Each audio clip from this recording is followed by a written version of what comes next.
Olá, turma do sétimo ano. Vamos à nossa aula de geografia dessa semana. Vamos começar com a correção da página 365.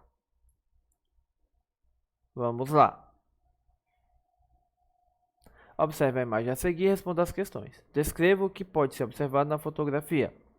Mostre uma paisagem de vegetação coberta de gelo e neve. Descreva o tipo de clima predominante na região sul e indique uma característica desse clima que pode ser observada na fotografia. A presença de neve durante o inverno nas áreas mais elevadas do relevo é uma característica desse tipo de clima e pode ser observada na imagem, já que lá predomina o clima subtropical. Explique por que o uso dos rios da região sul para a produção de energia elétrica é importante, devido ao grande potencial de geração de energia que eles têm, como por exemplo a usina de Itaipu. Quais impactos ambientais podem ter sido causados pela construção da usina de Itaipu? Muito bem. Grandes áreas naturais ou sociais foram ocupadas pelas águas, né, para formar a grande represa artificial, que gerou movimento migratório, social e ambiental. O fluxo do rio também pode diminuir e pode ocorrer alterações no ecossistema. Muito bem. Agora vamos ver população formada por imigrantes. Do período colonial ao século XIX, a maioria da população da região sul era formada por grupos indígenas e até 1750 parte do Rio Grande do Sul estava sob domínio espanhol, quando as coroas portuguesas e espanholas assinaram o Tratado de Madrid. Esse tratado, pessoal, é o que? Durante um tempo, a coroa portuguesa e a coroa espanhola ficaram sob o controle de uma única pessoa. Então, o Tratado de Tordesilhas, que era o que dividia o Brasil do resto da América, né, que era dos espanhóis, não estava valendo. Quando as coroas foram separadas novamente, eles decidiram fazer o quê? Um novo tratado, que foi o Tratado de Madrid. Em resumo, esse Tratado de Madrid era quem chegasse primeiro ocupava. No caso, os portugueses chegaram primeiro na região sul e ocuparam aquela região. Do modo geral, durante o período colonial, o povoamento foi mais lento. Por quê? Porque os produtos agrícolas que os portugueses queriam produzir não cresciam na região sul por causa do clima subtropical. Era um clima muito parecido com o de Portugal. Outra coisa, não tinha minério. Sem minério, eles não tiveram por que explorar. Com isso, demorou muito mais tempo para a região sul ser ocupada do que as outras regiões brasileiras. O principal tipo de povoamento que surgiu lá foi os jesuítas, né? Que eram as missões. Missões eram grandes locais que eles botavam os índios para viverem com o modo de vida europeu e sobre os preceitos da religião cristã. Como, por exemplo, São Miguel das Missões, no Rio Grande do Sul, é uma cidade que surgiu a partir dessas missões, que abrigavam milhares de índios. Naquela época, as áreas mais povoadas eram os vilarejos junto ao litoral, onde se concentravam pessoas de origem açoriana, que são pessoas, né, nascidas no arquipélago de Açores, que também era colonizado por Portugal. E algumas áreas da campanha gaúcha, onde se praticava a criação de gado do modo extensivo. Ou seja, a região sul mesmo só consolidou de ser ocupada mesmo no século XIX, 3 séculos depois, né? Aí veio o que? A imigração pelos imigrantes europeus. No final do século XIX e início do XX, para acelerar o processo de ocupação, o governo fez o quê? Fez propaganda do Brasil lá fora para trazer pessoas. Essas pessoas vinham para cá porque estavam enfrentando crise econômica, conflito de guerra em seus países, tentativa de buscar melhores condições e por isso vieram no Brasil. Só que, quando for para a região sul, em vez de eles ficarem naquelas produção monocultura de café e cana-de-açúcar, eles foram fazer o trabalho familiar e a policultura, junto com a criação de animais para a produção de carne, couro, leite e ovos.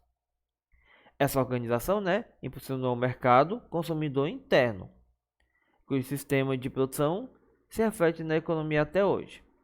Várias cidades foram originadas ou cresceram sob a influência de imigrantes europeus e conservam muito cidadãos, né, descendentes desses primeiros imigrantes, como Caxias do Sul, Canela, Bento Gonçalves, no Rio Grande do Sul, Joinville, Blumenau e Brusque, em Santa Catarina.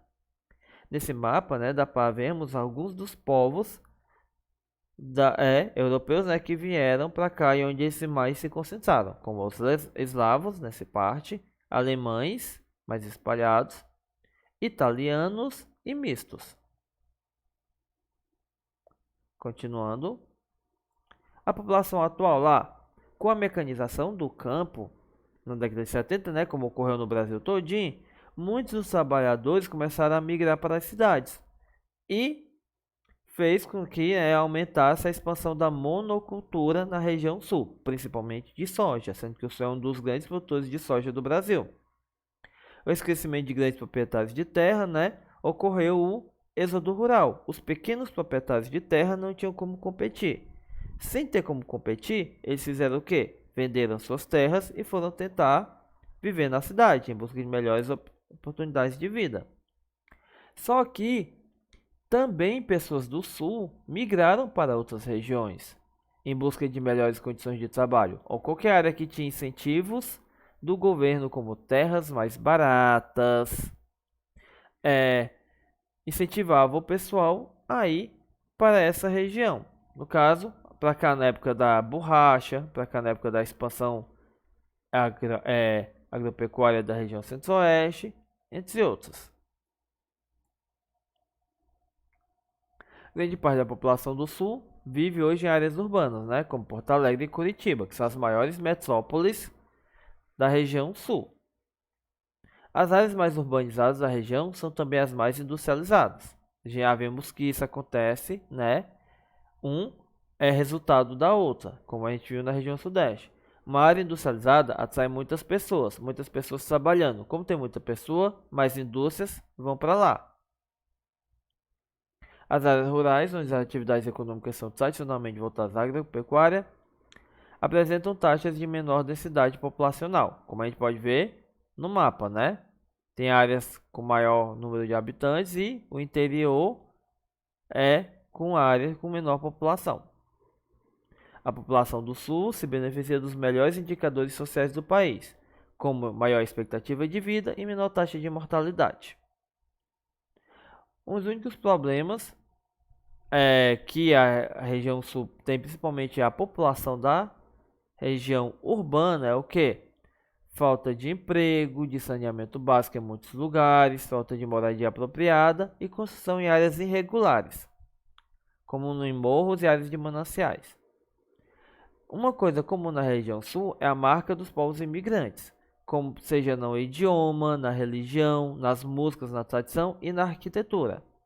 O exemplo aqui, né, é essa arquitetura aqui, com esses telhados bastante inclinados, que eles eram construídos para quê? Para impedir o acúmulo de neve.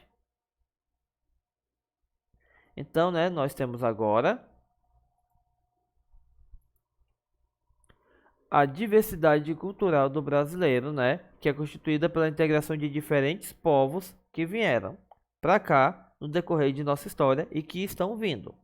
Dos portugueses podemos tirar a língua portuguesa, né, a marca principal de Portugal aqui no Brasil, e doces que tem como base ovo e leite, como pudim, além dos azulejos. E na arquitetura. Também temos aqui, né, no caso aqui é o chamado Pastel de Belém, que dizem ser muito bom. Dos africanos, nós temos a roda de samba, o berimbau, a capoeira. São algumas das contribuições desses povos para a nossa cultura. Na alimentação, introduziram o consumo do azeite de dendê, do leite de coco, do vatapá, do acarajé e outros mais. Dos italianos, herdemos a arte de preparar pizza, macarronada, nhoque, sorvete. A ideia de reunir as famílias para comer nos fins de semana. Dos alemães, trouxemos o costume de comer linguiça, joelho de porcos, defumados, pretzel.